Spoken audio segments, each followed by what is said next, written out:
മനസ്സു മാത്രമല്ല നന്നാക്കേണ്ടത് വിദ്യാഭ്യാസത്തിൽ. നടക്കാവ് സ്കൂൾ മാതൃകയിൽ കേരളത്തിൽ പൊതുവിദ്യാലയങ്ങൾ ഉയർന്നു വന്നാൽ നമ്മുടെ പ്രാഥമിക വിദ്യാലയങ്ങൾ ഏതവസ്ഥയിലേക്ക് പോകും? വിദ്യാഭ്യാസ രംഗം മെച്ചപ്പെടുമോ?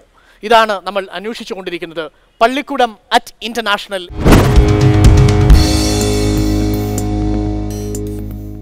മോളെ എന്താ പേര്? അജിസ. അജിസ്. ഏത് ക്ലാസ്സിലാണ്? ഞാൻ +2. +2. ഇവിടുത്തെ അന്തരീക്ഷം എങ്ങനെയാ ഫീൽ ചെയ്യുന്നത് മോക്ക്? വളരെ സന്തോഷവും അഭിമാനമുള്ള ഒരു അന്തരീക്ഷമാണ്. ആണോ? മോൾ ഇവിടെ തന്നെയാണോ നേരത്തെ 10ാം ക്ലാസ് വരെ പഠിച്ചതും? അല്ല, ഞാൻ saint Michael's girls higher secondary സ്കൂളാണ്. ആ സ്കൂൾ ഒരു പ്രൈവറ്റ് സ്കൂളാണല്ലേ? അതിനേക്കാൾ ഫെസിലിറ്റി ഉണ്ടോ ഇവിടെ? ഉണ്ട്, തീർച്ചയായിട്ടും ഉണ്ട്. തീർച്ചയായിട്ടും ഉണ്ട്. അവിടുത്തെ കുട്ടികൾക്ക് ഇവിടെ പഠിക്കണം എന്നൊരു ആഗ്രഹം ഉണ്ടോ ഇപ്പോൾ? തീർച്ചയായും. ഞങ്ങളുടെ ഫ്രണ്ട്സൊക്കെ അവരിപ്പോൾ പറയാണ് ഞങ്ങൾക്ക് ഇവിടെ വന്നിരുന്നെങ്കിൽ കുറച്ചും കൂടി നന്നായി പഠിക്കാമായിരുന്നു, കുറച്ചും കൂടി നല്ല അഭിമാനബോധത്തോടെ പഠിക്കാമായിരുന്നു എന്ന് അവർ തീർച്ചയായും പറയുന്നുണ്ട്. നല്ല സാഹചര്യമാണ് ഇവിടെ. ഇവിടുത്തെ എന്ത് ഫീച്ചറെ ആണ് മോളെ ഏറ്റവും കൂടുതൽ ആകർഷിച്ചത്? എല്ലാ ഫീച്ചേഴ്സും ആകർഷിച്ചിട്ടുണ്ട്. നമ്പർ 1 ഏറ്റവും കൂടുതൽ ഞങ്ങളുടെ യൂണിഫോം. ഞങ്ങളുടെ യൂണിഫോം തീർച്ചയായും ഞങ്ങൾക്ക് പുറത്തിറങ്ങി നടക്കുമ്പോൾ ഞങ്ങളുടെ ഉള്ളിലുള്ള ആ ഒരു അഭിമാനം ഞങ്ങളെല്ലാവരും ശ്രദ്ധിക്കും. വേറൊരു സ്കൂളിൽ പോയി കഴിഞ്ഞാലും ഇങ്ങനെ ഒരു യൂണിഫോം, ഇങ്ങനെ ഒരു ഇൻഫ്രാസ്ട്രക്ചർ ഞങ്ങൾക്ക് കിട്ടുമെന്ന് തോന്നുന്നില്ല. അപ്പൊ അതുവഴി ഞങ്ങളുടെ പഠനത്തിന് യൂണിഫോം ഒക്കെ ഇട്ടിട്ട് ആദ്യം കണ്ണാടിയുടെ മുമ്പിൽ നിന്നപ്പോൾ എന്ത് തോന്നി? സന്തോഷം തോന്നി, അഭിമാനവും തോന്നി. തീർച്ചയായിട്ടും തോന്നി. ശരി, മോളുടെ ഏറ്റവും ഇഷ്ടപ്പെട്ട ഹോബി ഏതാ? എനിക്ക് വായിക്കുക. ഇവിടെ ഹോബിയൊക്കെ ഡെവലപ്പ് ചെയ്യാനുള്ള സൗകര്യമുണ്ടോ? തീർച്ചയായിട്ടും. ഞങ്ങൾക്ക് ഇവിടെ ലൈബ്രറി ഉണ്ട്. ഞങ്ങൾക്ക് ഇവിടെ ഞങ്ങളുടേതായ കലാഭിരുചികൾ വളർത്താനുള്ള എല്ലാതരം മേഖലകളും ഉണ്ട്. ഞങ്ങളുടെ യൂത്ത് ഫെസ്റ്റിവലൊക്കെ എല്ലാ തരത്തിലും എല്ലാ കുട്ടികളെയും കൂടി പങ്കെടുപ്പിച്ചുകൊണ്ട് നടത്താനാണ് തയ്യാറാക്കലും ശ്രമിക്കാറുള്ളത്. അങ്ങനെ ചില കുട്ടികളെ മാത്രം തിരഞ്ഞെടുക്കുക അങ്ങനെയൊന്നുമില്ല. എല്ലാവർക്കും ഒരുപോലെ അവസരങ്ങൾ പ്രദാനം ചെയ്യുന്ന ഒരു വിദ്യാലയമാണ്. മോള് കവിത എഴുതുന്നു കേട്ടു. മോൾ എഴുതിയൊരു കവിത നമുക്ക് കേൾക്കാം. അക്ഷരപ്പൂവുകൾ ഒന്നിച്ചു ചേരുന്ന സുന്ദരമായൊരു പൂങ്കാവനം, അറിവിൻ്റെ ജാലകം പൂത്തുലഞ്ഞങ്ങനെ ആലോലമാടുന്ന പൂങ്കാവനം, സ്നേഹത്തിൻ നടുവിലെ സങ്കീർത്തനങ്ങളായി നാം ഒന്നു ചേരുന്ന പൂങ്കാവനം. സ്കൂളിനെ കുറിച്ചുള്ള കവിതയാണോ? അതെ. എന്താ മോളുടെ പേര്? മഞ്ജുഷ. മഞ്ജുഷ. ഏത് ക്ലാസ്സിൽ? +2. മോള് പാടുന്നത് കേട്ടു, കവിത ആലപിക്കുന്നത് കേട്ടു. ഒരു കവിത നമുക്ക് വേണ്ടി. ഇടവമാസ പെരും മഴ പെയ്തരാവതിൽ കുളിരിന്നു കൂട്ടായി ഞാൻ നടന്നു, ഇരവിൻ്റെ നൊമ്പരം പോലൊരാ കുഞ്ഞിൻ്റെ തേങ്ങലൻ കാതിൽ പതിഞ്ഞു, ഇരുളും തുരന്നു ഞാൻ അവിടേക്കു ചെല്ലുമ്പോൾ ഇടനെഞ്ചറിയാതെ തേങ്ങി, നഗരത്തിലൊക്കെ അലയുന്ന ഭ്രാന്തിയെ പീഡികത്തിണ്ണയിൽ കണ്ടു, നഗ്നയാം അവളുടെ പിടത്തുട ചേർന്നു പിടയുന്നു ചോരപ്പുതപ്പിട്ട കുഞ്ഞും. ഓക്കെ, അനിൽ പനിച്ചൂരാന്റെ കവിതയാണ് അല്ലേ? റൈറ്റ്. ഓക്കെ, മോൾ എന്താവാനാണ് ആഗ്രഹം? എനിക്കൊരു ആർമി ഓഫീസർ ആവാനാണ്. Army officer. ഈ സ്കൂൾ എങ്ങനെ സഹായിക്കും ആർമി ഓഫീസർ ആവാൻ? ഞാനിവിടെ NCC കേഡറ്റ് ആയിരുന്നു. NCC കേഡറ്റ് ആയിട്ട് വർക്ക് ചെയ്യുന്നു. റൈറ്റ്. ആർമി ഓഫീസർ ആകാനുള്ള ആഗ്രഹത്തിന്റെ കാരണം എന്താ? പ്രത്യേകിച്ചൊന്നുമില്ല. NCC പോയത് അതിന്റെ എക്സ്പീരിയൻസ് എല്ലാം കൂടി ആയപ്പോൾ ആർമി ഓഫീസർ ആവണമെന്നുണ്ടായിരുന്നു. ഇവിടെ വന്നതിന് ശേഷം കോൺഫിഡൻസ് കൂടിയിട്ടുണ്ടോ? തീർച്ചയായും കൂടിയിട്ടുണ്ട്. ഇവിടുത്തെ NCC ഒക്കെ എങ്ങനെ നന്നായി വർക്ക് ചെയ്യുന്നുണ്ട്? നന്നായിട്ട് വർക്ക് ചെയ്യുന്നുണ്ട്. മോളെ എന്താവാനാണ് ഇഷ്ടം? ഒരു ഡോക്ടർ ആവാനാണ് ഇഷ്ടം. ഡോക്ടർ. എങ്ങനെ സഹായിക്കും ഈ നടക്കാവ് സ്കൂൾ മോളുടെ ഡോക്ടർ അഭിലാഷത്തെ? ഇവിടെ ആദ്യം ഉണ്ടായിരുന്നത് പഴയ എന്താ പറയുക, അധികം വിദ്യാഭ്യാസമോ അധിക അങ്ങനെയൊന്നും ഇല്ലാത്ത കുട്ടികളാണല്ലോ. അങ്ങനെയുള്ള കുട്ടികളെ നോക്കാനാണ് എനിക്ക് ആഗ്രഹം.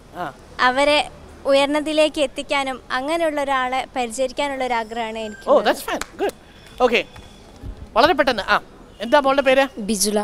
എന്താകാനാണ്? എനിക്കൊരു ഡോക്ടർ ആവാനാണ്. ഡോക്ടർ ആവാൻ. ഈ സ്കൂളിൽ പഠിച്ചാൽ ഡോക്ടർ ആവാൻ പറ്റുമോ? പറ്റുമെന്നാണ് വിശ്വാസം. ട്രെയിനിങ് ഉണ്ടോ പ്രത്യേകിച്ച്? ഉണ്ട്. റൈറ്റ്. പ്രിൻസിപ്പൽ, ശരിയാണ്, A+ലേക്ക് കുട്ടികളെ കൂടുതൽ എത്തിക്കുന്നുണ്ട്. വളരെ വർദ്ധിച്ച 100% വർധനവുണ്ടായിട്ടുണ്ട് കഴിഞ്ഞ ഒരു വർഷത്തെ റിസൾട്ട് നോക്കിയാൽ. പക്ഷേ A+-നപ്പുറം ഈ കുട്ടികളുടെ മൾട്ടി ടാലൻസ് എങ്ങനെ നിങ്ങൾക്ക് വർദ്ധിപ്പിക്കാൻ സാധിക്കും? അതിനുള്ള എന്ത് ഫീച്ചേഴ്സ് ഉള്ളത്? സ്പോർട്സ് നമ്മൾ മാറ്റി നിർത്തുന്നു. എക്സ്ട്രാ കരിക്കുലർ അതേപോലെ സ്പെഷ്യൽ പ്രൊഫഷണൽ കോച്ചിങ് ഇതിന് കുട്ടികളെ പ്രാപ്തമാക്കുന്ന സംവിധാനങ്ങളുണ്ടോ? ഒരു ട്രൂലി ഇന്റർനാഷണൽ ആവണ്ടേ നമുക്ക്? തീർച്ചയായിട്ടും. എക്സ്ട്രാ കരിക്കുലർ കുട്ടികൾ നേരത്തെ പറഞ്ഞു. ഇതൊന്നും കൂടാതെ ഇപ്പോൾ ഈ ഒരു നേരത്തെ ചോദിച്ചില്ലേ മാറ്റം എന്ന്, മിസ് ഫൗസിയ പറയുന്നതിൽ അപ്പുറത്തേക്ക് കാര്യമായ ട്രെയിനിങ് ഒന്നും ഇല്ലാതെ തന്നെ നമ്മുടെ ഇവിടുത്തെ പെൺകുട്ടികൾ ജില്ലയിൽ ക്രിക്കറ്റിൽ ഫസ്റ്റ് പ്രൈസ് വാങ്ങിച്ചു. അപ്പോൾ അതിനർത്ഥം ട്രെയിനിങ് കൊടുത്തിട്ടില്ലെങ്കിലും ചില സാഹചര്യങ്ങൾ വർദ്ധിക്കുമ്പോൾ കുട്ടികളിൽ സ്വയമേവ ഉണ്ടാവുന്ന ഒരു വർദ്ധിത ആത്മവിശ്വാസമുണ്ട്, അത് കുട്ടികൾക്കുണ്ട്. കൂടാതെ നേരത്തെ എനിക്ക് തോന്നുന്നു കുട്ടികൾ തന്നെ അതിന് മറുപടി പറഞ്ഞു കഴിഞ്ഞു. എല്ലാ തരത്തിലുള്ള ടാലൻസും ഞങ്ങൾ പ്രോത്സാഹിപ്പിക്കുന്നുണ്ട്. നമുക്കിവിടെ സാഹിത്യ സമാജങ്ങളായിട്ടില്ലെങ്കിൽ പോലും ചെറിയ ചെറിയ പരിപാടികൾ എല്ലാ സെക്ഷനിലും ഉണ്ട്. അപ്പോൾ അതിനകത്ത് വെച്ചിട്ട് ടീച്ചേഴ്സിന് ചെറിയൊരു ഗൈഡൻസിൽ കുട്ടികൾ തന്നെ അവരുടെ പരിപാടി അവതരിപ്പിച്ചു. കഴിഞ്ഞ വർഷം ഇവിടെ മനോഹരമായി ചെയ്തൊരു പരിപാടിയായിരുന്നു ഇവരെ വരവേൽക്കാൻ വേണ്ടി ചെയ്തൊരു മൺസൂൺ മാജിക്. അത് it was actually A magic. കാരണം കുട്ടികൾ മാത്രമാണ് എല്ലാ കാര്യവും ഇട്ട് ഡൗൺലോഡ് ചെയ്ത് പാട്ടുകളും ഒക്കെ ഒരു ബ്ലെൻഡ് ചെയ്ത് it was A beautiful blending about the rain. Doctor Sebastian, Faisal and Shabana foundation എവിടം വരെ ഈ സ്കൂളിനെ മുന്നോട്ട് കൊണ്ടുപോകും? അഥവാ ഇനി ആരാണ് ഇത് ഏറ്റെടുക്കേണ്ടത്? നമ്മുടെ കമ്മിറ്റ്മെൻറ്റ് എന്ന് പറയുന്നത് സെൽഫ് സസ്റ്റെയിൻ ആവുന്നത് വരെയാണ് കമ്മിറ്റ്മെൻറ്റ് എന്നുള്ളത്. 2-3 ഗോൾസ് നമ്മളെ സംബന്ധിച്ചുള്ളുണ്ട്. ഒന്നെന്ന് പറഞ്ഞാൽ അടുത്ത 5 വർഷം കൊണ്ട് ഈ സ്കൂളിനെ ഇന്ത്യയിലെ ടോപ്പ് 10 സ്കൂൾസിൽ ഒന്നാക്കുക എന്നുള്ളത്. ദാറ്റ്സ് റിട്ടേൺ ഡൗൺ നമ്മുടെ പ്രിസമിൻ്റെ ഭാഗമായിട്ടുള്ളൊരു ഒബ്ജക്റ്റീവാണ്. അത് ഫൈസൽ ഷബാന ഫൗണ്ടേഷൻ വന്നു കഴിഞ്ഞിട്ടുള്ളതാണ്. രണ്ടാമത്തെ പറയുന്നത് അടുത്ത 3 വർഷം കൊണ്ട് 30% ഗ്രാജുവേറ്റിംഗ് സ്റ്റുഡൻസ് പ്രൊഫഷണൽ കോഴ്സുകൾക്ക് പോകുക എന്നുള്ളതാണ്. മൂന്നാമത്തെ ഒബ്ജക്റ്റീവ് എന്ന് പറയുന്നത്, മൂന്നാമത്തെ ഗോൾ എന്ന് പറയുന്നത് ഈ മോഡൽ നടക്കാവ് മോഡൽ മറ്റ് പല സ്കൂളുകളിലും റിപ്ലിക്കേറ്റ് ചെയ്യപ്പെടണമെന്നുള്ളതാണ്. അപ്പോൾ ഈ ആദ്യത്തെ 2 ഭാഗവും സ്പെസിഫിക്കലി നടക്കാവ് സ്കൂളിനോട് ബന്ധപ്പെട്ടതാണ്. മൂന്നാമത്തെ എന്ന് പറയുന്നത് റിപ്ലിക്കേഷനാണ്, അത് സ്കെയിലിംഗ് അപ്പ് മോഡലാണ്. ഈ ഫസ്റ്റ് 2-ൽ നമ്മളിപ്പം നേരത്തെ MLA പറഞ്ഞ പോലെ സെൽഫ് സസ്റ്റെയിനിങ് ആയിട്ടുള്ള ഫൈനാൻഷ്യൽ ഡയമെൻഷനെ സംബന്ധിച്ചോളം നമ്മൾ പ്രൊപ്പോസൽ ഓൾറെഡി കൊടുത്തു കഴിഞ്ഞു ഗവൺമെൻറ്റിന്. അതിൻ്റെ പ്രൊസീജിയേഴ്സ് ചിന്തകളൊക്കെ നമ്മൾ ഓൾറെഡി ചെയ്യുന്നുണ്ട്. അപ്പം ഫൈനാൻഷ്യലായിട്ട് സെൽഫ് സസ്റ്റെയിൻ ആയി കഴിയുമ്പോൾ തന്നെ മറ്റ് സിസ്റ്റംസ് ഓൾറെഡി നമ്മൾ നേരത്തെ പറഞ്ഞ പോലെ ആൾക്കാരെ സംബന്ധിച്ചോളം ടീച്ചേഴ്സ് ഒത്തിരി മിടുക്കരാണ്, കുട്ടികൾക്ക് താല്പര്യമുണ്ട്, ജനപ്രതിനിധികളുണ്ട്, PTA ഉണ്ട്. ഓട്ടോമാറ്റിക്കലി ഈ സ്കൂളിന് ആ ഒരു ട്രാക്കിൽ വന്നിട്ടുണ്ടെങ്കിൽ പിന്നെ അത് മേളിലോട്ട് പോയിക്കോളും. ഇനി ആവശ്യമായിട്ടുള്ളൊരു കാര്യം എന്ന് പറയുന്നത് നടക്കാവ് മോഡൽ ഇനി റിപ്ലിക്കേറ്റ് ചെയ്യപ്പെടുക എന്നുള്ളതാണ്. This is one of the schools now. ഇപ്പം പ്രിസത്തിൻ്റെ കീഴിൽ തന്നെയാണ് കാരപ്പറമ്പ് മെഡിക്കൽ കോളേജിലും ഹയർ സെക്കൻഡറി സ്കൂൾസ് 2 ഉണ്ട്. അതോടൊപ്പം തന്നെ പല സ്കൂളുകളിലും നടക്കാവ് മോഡൽ ആവണം എന്നുള്ള ഒരു ആഗ്രഹം ഒത്തിരി അധികം ആൾക്കാർക്കുണ്ട്. ഇത് നേരത്തെ പറഞ്ഞ പോലെ ഇപ്പം എല്ലായിടത്തും Faisal and Shabana foundation directly ചെയ്യുക എന്നുള്ള രീതിയിലല്ല നമ്മൾ ആഗ്രഹിക്കുന്നത്. പക്ഷേ എങ്കിൽ പോലും തന്നെ ഇവിടെ ടെക്നിക്കൽ നോ ഹൗ ഞങ്ങൾക്ക് കിട്ടിയിരിക്കുന്ന ഇവിടുത്തെ എന്താ പറയുന്നത് അറിവുകൾ, ലേണിങ്സ് ഉണ്ട്, കുറേ അധികമുണ്ട്. അപ്പോൾ അത് ഷെയർ ചെയ്യാൻ ഞങ്ങൾക്ക് ഒത്തിരി അധികം താല്പര്യമുണ്ട്. അതോടൊപ്പം തന്നെ ഇതിനെ എന്താ പറയുന്നൊരു റിപ്ലിക്കേറ്റ് ചെയ്യാൻ വേണ്ടിയിട്ട് ആവശ്യമായിട്ടുള്ളൊരു ഡ്രൈവ് ഉണ്ടല്ലോ, അതിനുവേണ്ടി ലീഡർഷിപ്പ് എടുക്കുന്നതിനെ പറ്റിയിട്ട് Faisal and Shabana foundation will be taking it up. എല്ലാ സ്ഥലങ്ങളിലും ഫൈസൽ ആൻഡ് ഷബാനയ്ക്ക് എത്താനാവില്ല. അതുകൊണ്ട് ഫൈസൽ ആൻഡ് ഷബാന കടന്നു ചെല്ലാത്ത ഗ്രാമങ്ങളിലെ ഏതെങ്കിലും സർക്കാർ സ്കൂളിൽ നടക്കാവ് മാതൃകയിലാകണം എന്ന് ആഗ്രഹിച്ചാൽ എങ്ങനെ സാധിക്കും കമറുദ്ദീൻ നിലവിലുള്ള സാഹചര്യത്തിൽ? ഞാൻ വിചാരിക്കുന്നത് തീർച്ചയായും സാധിക്കും. നമ്മുടെ ഒട്ടുമിക്ക ഗവൺമെൻറ് സ്കൂളുകളും ധാരാളം പ്രതിഭകളെ സൃഷ്ടിച്ചുള്ള സ്കൂളുകളാണ്. നേരത്തെ മോഡൽ സ്കൂളിനെ കുറിച്ച് MLA പറയുകയുണ്ടായി. നിരവധി പ്രതിഭകളെ സൃഷ്ടിച്ച സ്കൂളാണ്. അതുപോലെ മിക്കവാറും നമ്മുടെ സ്കൂളുകൾ പലതും അവരുടെ അലുമിനി, അവരുടെ പൂർവ്വ വിദ്യാർത്ഥികളെ ഉപയോഗിക്കുകയാണെങ്കിൽ തീർച്ചയായും അവർക്ക് ആ അർത്ഥത്തിൽ വളരെയേറെ ചെയ്യാൻ കഴിയും. അതോടൊപ്പം ഞാൻ മനസ്സിലാക്കുന്നത് ഈ മേഖലയിൽ ചെയ്യാൻ ആഗ്രഹിക്കുന്ന ധാരാളം ഫിലാന്ത്രോപ്പിസ്റ്റുകളുണ്ട്. ഈവൻ ഞങ്ങളുടെ ഗ്രൂപ്പിൽ തന്നെ ഞാൻ നേരത്തെ സൂചിപ്പിച്ചു, ഞങ്ങളുടെ സ്കൂളുകൾ ഗ്രാമങ്ങൾ ബേസിലുള്ള സ്കൂളുകളാണ്.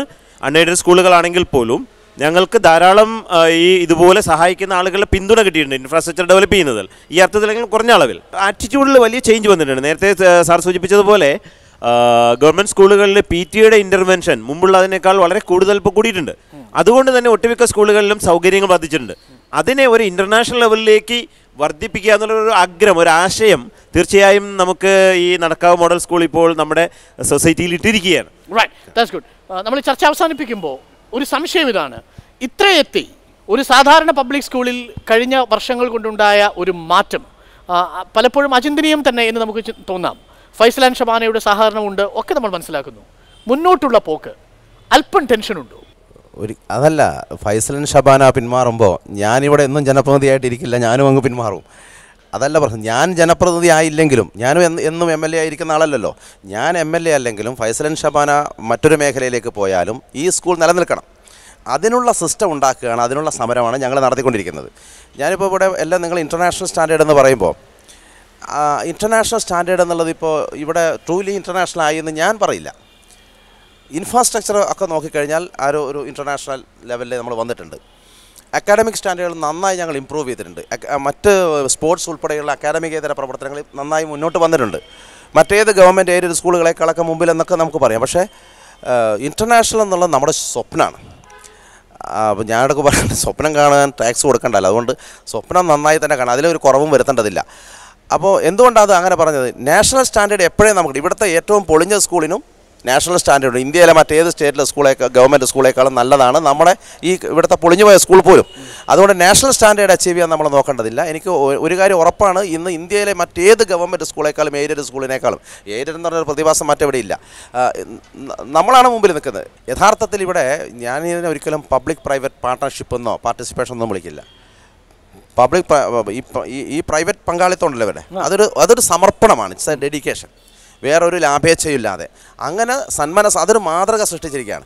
ഇത് കണ്ട് പ്രചോദിതരായി മറ്റുള്ള ആളുകൾ ഉൾപ്പെടെ ഇതേപോലെ തന്നെ ഒരു സമർപ്പണത്തിന് സന്നദ്ധമാണെങ്കിൽ ഇവിടെ സമ്പത്തുള്ളവരൊക്കെ സന്നദ്ധമായാൽ ഇത് സാധ്യമാകും. മാത്രമല്ല ഇത് സാധ്യമാകുമെന്ന് ഇപ്പം ഞങ്ങൾ പ്രൂവ് ചെയ്തു. ഈ ആത്മവിശ്വാസം മറ്റെല്ലായിടത്തേക്കും പിന്നെ ഒരു ചലനം ഉണ്ടാക്കിയിട്ടുണ്ട്. യഥാർത്ഥത്തിൽ ഇവിടെ സംഭവിച്ചിരിക്കുന്നത് അസാധ്യമായത് സാധ്യമാക്കിയിരിക്കുകയാണ്. അത് നമ്മൾ തിരിച്ചറിഞ്ഞേ പറ്റുള്ളൂ. ഉദാഹരണത്തിന് ഒരു സ്വകാര്യ സംരംഭത്തിൻ്റെ കണിശതയും കൃത്യതയും ഒരു ജനപ്രതിനിധിയുടെ ദീർഘവീക്ഷണവും ഇത് രണ്ടും കൂടെ സമഞ്ജസമായി സമ്മേളിച്ചപ്പോൾ നമ്മളാരും പ്രതീക്ഷിക്കാത്ത ഒരുപാട് വലിയ റിസൾട്ടുകൾ ഉണ്ടായി. അത് നമുക്ക് അവഗണിക്കാനാവില്ല. ഇത് കേരളത്തിലെ പൊതുവിദ്യാഭ്യാസ രംഗത്തിൻ്റെ ഒരു ഉയർത്തെഴുന്നേൽപ്പാണ്. ഒരുപക്ഷെ നമ്മുടെ ചക്രവാളത്തിൽ നിന്ന് അകന്നു പോകുമായിരുന്ന പൊതുവിദ്യാഭ്യാസ രംഗത്തെ പിടിച്ച് നമ്മൾ തിരിച്ച് വീണ്ടും നമ്മുടെ മുൻപിൽ സമർപ്പിച്ചിരിക്കുകയാണ്. യങ് പറഞ്ഞൊരു വാചകമുണ്ട്, കേട്ടിട്ടുണ്ടാവും പ്രിയപ്പെട്ട പ്രേക്ഷകർ. നിങ്ങളൊരു പുരുഷനെയാണ് പഠിപ്പിക്കുന്നതെങ്കിൽ നിങ്ങളൊരു പുരുഷനെയാണ് സൃഷ്ടിക്കുന്നത്. എന്നാൽ നിങ്ങൾ ഒരു കൂട്ടം പെൺകുട്ടികളെയാണ് പഠിപ്പിക്കുന്നതെങ്കിൽ നിങ്ങൾ സൃഷ്ടിക്കുന്നത് ഒരു തലമുറയാണ്. ഈ സ്കൂളിൻ്റെ സമർപ്പണവുമായി ബന്ധപ്പെട്ട് സംഗീത ചക്രവർത്തി എ റഹ്മാൻ എത്തിയപ്പോൾ പറഞ്ഞൊരു വാചകമുണ്ട്, പഠനവും സംഗീതവും ഒരുപോലെയാണ്. അത് പെൺകരുത്തിലാകുമ്പോൾ അതിന് തിളക്കം കൂടും. നടക്കാവ് മാതൃകയാണ്. പക്ഷേ ഈ മാതൃക മറ്റെല്ലായിടങ്ങളിലും അനുകരിക്കാനാകുമോ എന്ന ചോദ്യത്തിന് പല പല ആശങ്കകളും ഉത്തരങ്ങളുമുണ്ട്. മഴക്കാലം മാതൃകയല്ലല്ലോ. വരണ്ട കാലങ്ങൾക്കും മരുഭൂമികൾക്കും സ്വപ്നം കാണാൻ മാത്രമല്ലേ കഴിയൂ. പക്ഷേ പലപ്പോഴും മരുഭൂമിയിൽ ചിലപ്പോൾ വേനൽ മഴകൾ ഉണ്ടാകാറുണ്ട്. ഞങ്ങൾ പ്രതീക്ഷിക്കുന്നു വേനൽ മഴയല്ല, നല്ല മഴയും മഴക്കാലവും പുതിയ അധ്യയന വർഷവും ആശംസിക്കുന്നു. Good luck to all. ഞങ്ങൾ ഈ ചർച്ച അവസാനിപ്പിക്കുന്നു. മറ്റൊരു വിഷയവുമായി എത്താം. മലയാളിയുടെ വർത്തമാനകാലത്തിന് വർത്തമാനം, കേരള സമ്മിറ്റ്. അതുവരെ ശുഭരാത്രി. Good night. गणमन अधिनायक जय हे भारत भाग्य विधाता पंजाब सिंध गुजरात मराठा द्राविड उत्कल बंगा विंध्य हिमाचल यमुना गंगा उच्चल जलधि तरंगा तव शुभ नामे जागे तव शुभ आशीष मागे गाहे तव जय गादा जनगण मंगलदायक जय हे भारत भाग्य विधाता जय हे जय हे जय हे जय जय जय जय हे